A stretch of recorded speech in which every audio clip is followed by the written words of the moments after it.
What is going on, guys? Welcome back to another video, and today we got another tier list. I freaking love making tier lists, and a follower the other day named Trent, at Trent Jan, gave me a fantastic idea to kind of look into the crystal ball, look into the future. We're going to be looking at the year 2030 right now, and tier listing how good I think these teams will be based on the current players that they have, how young they are, if they're going through a rebuild right now, whether I think it'll be a successful rebuild, and just looking in 2030, how good these teams are going to be. So we have 5 different tiers. We got contenders, playoffs, decent, bad, and rebuilding. I think it's pretty self-explanatory. I like over explain like I have too long of names for the tiers. We went pretty basic here. So without further ado, up first, Anaheim Ducks. I think you got to put them in contender. I would have had them at playoffs by now come 2030, but you look at it, a guy like Pavel Mintyukov, not out of nowhere, but like everybody is expecting Zellweger or Drysdale to be their number one defenseman. He looks like a stud, and then you still have Zellweger, you still have Drysdale, you still have Lacombe.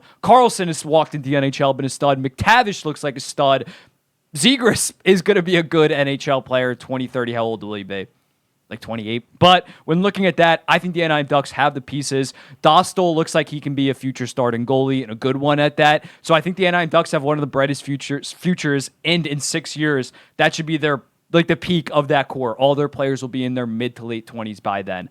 Next up, Arizona Coyotes. I'm going to go playoffs for Arizona Coyotes. If they drafted better in 2023, I was higher on Simashev and Daniil Boot than others, but I still think they did reach on those considering they had a 6th overall and a 12th overall. If they went Michkov and Benson, they'd be in contender, no doubt. But I still really like their future. Cooley, Gunther, Michelli, they're going to be a playoff team. They're already a pretty competitive team. You add some more high-end prospects. They got one of the better prospects pools in the league right now. They should be making the playoffs consistently by 2030.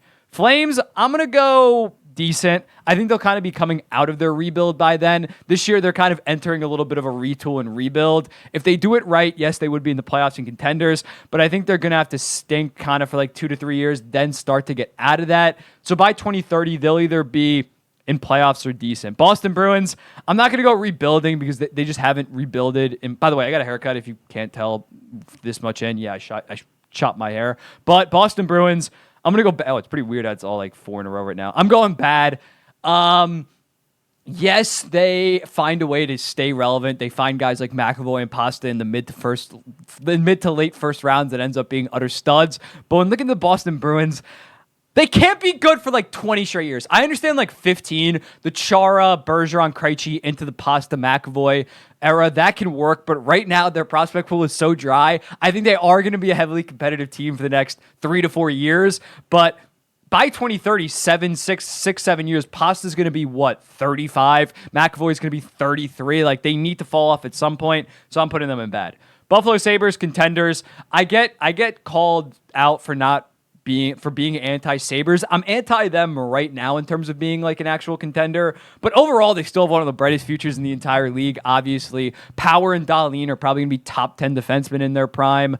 Dylan Cousins, already an effective NHL player. Guys like JJ Peterka taking that next step. Zach Benson making the team at goddamn 18. Then you got guys like Isaac Rosen, Ostlin, Kulich, Savoy. They're going to be loaded. They're going to be loaded, especially by 2030. Carolina Hurricanes, I'm going to go decent. You look at them, as long as Brendan Moore's the coach, they're going to be a competitive team. But you look at them, they definitely have some good young pieces like Jarvis, Natchez, and Svechnikov. But Aho's, 26 right now? By 2030, he won't be in his prime. Slavin's getting up there in age. So some of their key pieces are a little bit older. I'm sure they'll be a competitive team, but I'm going to put them in decent right now. Blackhawks definitely should be a contender. It's kind of self-explanatory. Connor Bedard, if he pans out. Korchinski looks like a legit number 1. They're going to get another top 3 pick this year. I don't think I'm shocking anybody by putting the Chicago Blackhawks in contender. Avalanche, this is a Cale Makar will still only be, 30, 31, so he'll still be elite, but McKinnon's going to be knocking on, 35 by then. I'm going to go... I'm going to go decent, dude. Especially with no land. I'm going to go playoffs. McKinnon and Rantanen will be in their early 30s to mid-30s. They'll still be good players. I think the Avalanche are just going to continue to be a competitive team. Columbus should make the playoffs by 2030. They do have a loaded prospect pool and a lot of young talent. Kent Johnson in the AHL right now, but Adam Fantilli, Marchenko, Jiricek, Matachuk, bunch of young talent, and I think they're going to stink for another year or two, get some more young talent. They've been mid forever. They've been mid for my entire life, but they should be at least a playoff team by 2030. Dallas, I'm going to still go contender. Robertson and Heiskanen are only going to be 30 by then. You got to look at a guy like Wyatt Johnson that's kind of came out of nowhere and really exploded. He's going to be like 26, 27. Stankoven, I think, is going to be a stud. Maverick Bork. Ottinger is going to be only 30. So they're still going to be a high-end contender. I think that makes too much sense.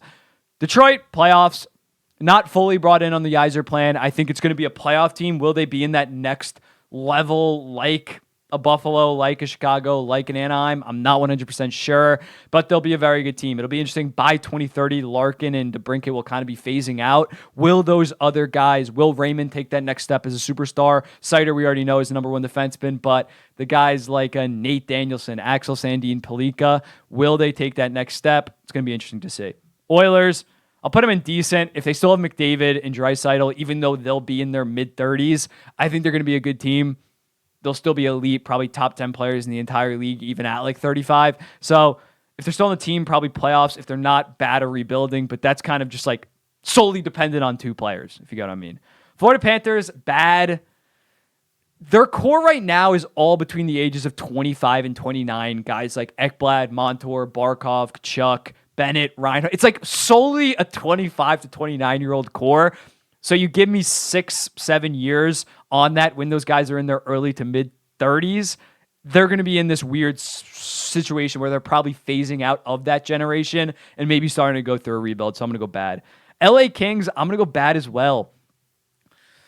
Their core is win now right now. You look at Fiala, you look at Kempe, they're not that young. They're like 26 or 27 years old, and those are some of their younger players right now. Can Byfield and Clark be two core pieces for them to be still highly competitive by 2030? Obviously, by then, Doughty and Kopitar surely will be retired or fallen off heavy. Kopitar will be like 43. Doughty will be like 39 by then. So I think the LA Kings will probably have to enter a little bit of a retool and rebuild again. Minnesota Wild, playoffs, have a very good prospect pool. Wallstead and Gustafsson kind of stinks right now. But Jesper Wallstead should be one of the best goaltenders in the league. Marco Rossi's finding his game. Matthew Boldley's only 22 years old. They just have a shit ton of talent. They've had a bunch of picks and prospects get traded to them over the past couple of years. So Faber, obviously, as well. They're going to be perfectly fine. They're going to be a playoff team, especially once they get the buyout, the $14 million that's currently on their books from the Suter and Parisi deals. That is absolutely crazy. They're competing with 14. Well, they're not competing this year, but they have dead money that they're going to be able to spend eventually with that prospect pool. They're going to be very good. Canadians, I'm going to go playoffs. The core is definitely good right now. I think they're lacking that one superstar. Can Cole Caulfield end up being a top 10 player in the NHL? I think he'll be top 25. They have a lot of quantity, but do they have a ton of quality? Will Reinbacher pan out? I think Hudson's going to be good. I'm kind of blanking on some of their prospects right now, I'm going to be honest. Slavkovsky needs to pan out. It's a lot of question marks. They have a lot of lottery tickets. Will those lottery tickets pan out? We'll see. Predators, bad. I don't know with what their direction is right now. They seem kind of directionless. They're trying to win right now, but the core isn't close to winning right now. So if they just meander for a couple more years, having mid-round draft picks, I think they're going to be entering a rebuild or just be bad by then.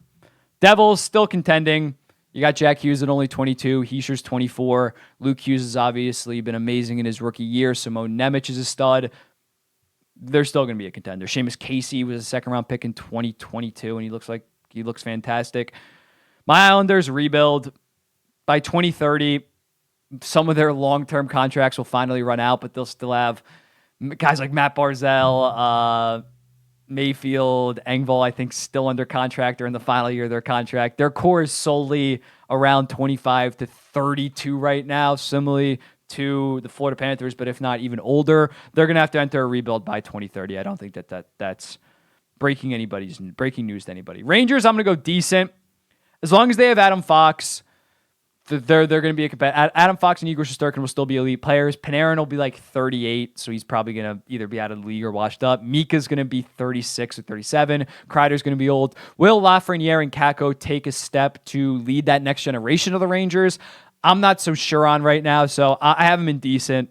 Maybe they'll be good if another young superstar refuses to sign for his team, ends up demanding a trade to the Rangers, then maybe it can work out for them like it did with Adam Fox. Ottawa Senators, playoffs still. Look at their forward core. Kachuk, 23. Stützle, 21. Norris, 24. They're overall just a pretty young team in general. Pinto, Greg. I could maybe put them in contenders, but I just haven't seen quite enough. And their prospect pool has kind of dried up as of right now. Sanderson's still young. They should be a playoff team by 2030. Maybe by then, the Ottawa Senators will finally be in the playoffs. Philly, I'm going to go. I really like the direction that Philly's heading in. This might be controversial, but I'm going to go contender. I think Matvei Michkov is that franchise player that you can build around. Cutter Gauthier looks solid. They did very good this offseason in terms of dumping Provorov, getting assets for them. I think over the next 2 to 3 years, they're going to have a really, really nice rebuild cooking. This is bold because, again, they're still in this weird transitional phase of they're still kind of competitive. They're not fully rebuilding, but I think they're going to figure it out. I think Briere is going to figure it out, and they're going to be a highly competitive team by then. Penguins. If this, like, Crosby is not slowing down at all, but in 7 years, when he's 43 years old, surely he will. Surely Malkin will be out of the league. Surely the Tang will be out of the league. They have to be rebuilding. I think at this point, they might have a legitimate another 3 to 4 years of actually high-level contention. They've all been that good this year. But by 2030, they have to be rebuilding. Like, that is not a hot take. That has to happen. San Jose Sharks, I'm going to go playoffs. You look at them. I really like their draft this year. Will Smith in most years either goes maybe first overall, probably not first overall, but second or third overall. You get him at fourth overall. I really like the Quinn and Musty pick late in terms of in 2021. William Eklund is playing some big NHL minutes right now. I think he's going to be an eventual stud. This year, they're kind of like locked into getting at least one of Celebrini, Yzerman, or Demidov, or even Leshinov. So they're going to get another high top 3 pick this year. That's really going to boost their prospect pool, as well as having Pittsburgh's first round pick. Pittsburgh's not a playoff team right now. So their rebuild is finally heading in the right direction. And the fact that they actually committed this offseason with the Meyer, and then in the offseason with the Carlson trade to actually commit to the rebuild. So I'm very bullish on their future. I think they'll at least be a playoff team. If they get the first overall pick at Macklin Celebrini, I think you can maybe move them up into contenders just because you get that franchise center, but we'll see. Seattle Kraken, I'll go decent. Matty Beniers is still very young. They got some other pieces. Shane Wright should be good. Edward Chalet. I'm not extremely high on their future because I mean, last year was so amazing for them, and it was a great season, but I think last year kind of was fool's gold for them in the sense that they think that they can compete at a high level because obviously they beat the Avalanche, had a great 100-point year. I still think that they need some more high-end prospects. They're a team of good players, but they don't have any very good or elite players, and I fear that just might be the case for the next 7 years. So they're going to be decent, but nothing special. St. Louis Blues, I'll go decent as well. The next generation of Dvorsky, Snuggerud, it's going to be solid. It's going to help bridge the gap. Will it be enough similarly to the Seattle Kraken? Are they going to have some of those superstars emerge from that? I'm not 100% sure, but they're definitely going to be a kind of an in-between tweener type of team. Tampa Bay Lightning, bad. By then, Stamkos will start to phase out. Hedman will be phased out. Vasilevsky will be like 34, 35 years old. Kucherov, same as him. Point will be like 32. So I think by then, by 2030, if you told me by 2028, maybe I would still have them in. I would still have them in decent, at least maybe even playoffs. But I think at some point that run has to happen. They've been a highly competitive team since 2015 when they made the Cup Finals. So by 2030, I am not slighting them by saying finally then they might actually start to stink it up a little bit.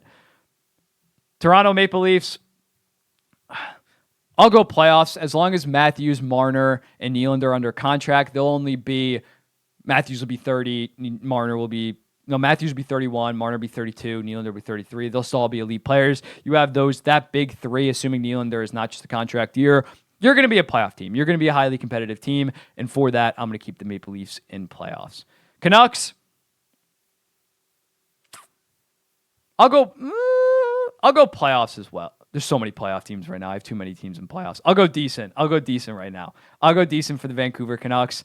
A little bit of a weird future considering they don't have a ton of prospects right now. So I don't think that next generation can kind of bridge the gap. Pedersen, will he still be on the team in 6 or 7 years? We'll see what his next contract is like. Quinn Hughes, obviously captain. I think he'll be there. But it's right now the team is what it'll be for the next 5 to 6 years. So it'll be interesting to see if I'm still not even sure that they're going to make the playoffs this year. They probably will, but I think people are going to get mad at me for having them indecent, but I'm not as bullish on their future because they don't have this elite prospect pool coming up. Surely the Vegas Golden Knights have to be rebuilding at some point. Their core is mostly guys in their early 30s, so I'm going to put them in rebuilding. Caps as well. Once Ovi breaks that goal record in like 2026 or 2027, they're going to head towards a rebuild. They're going to be bad. Then the Winnipeg Jets, I'll put them in decent. But the thing with the Winnipeg Jets is they have a decent prospect pool. Young guys like Perfetti, McGrody, Chaz Lucius.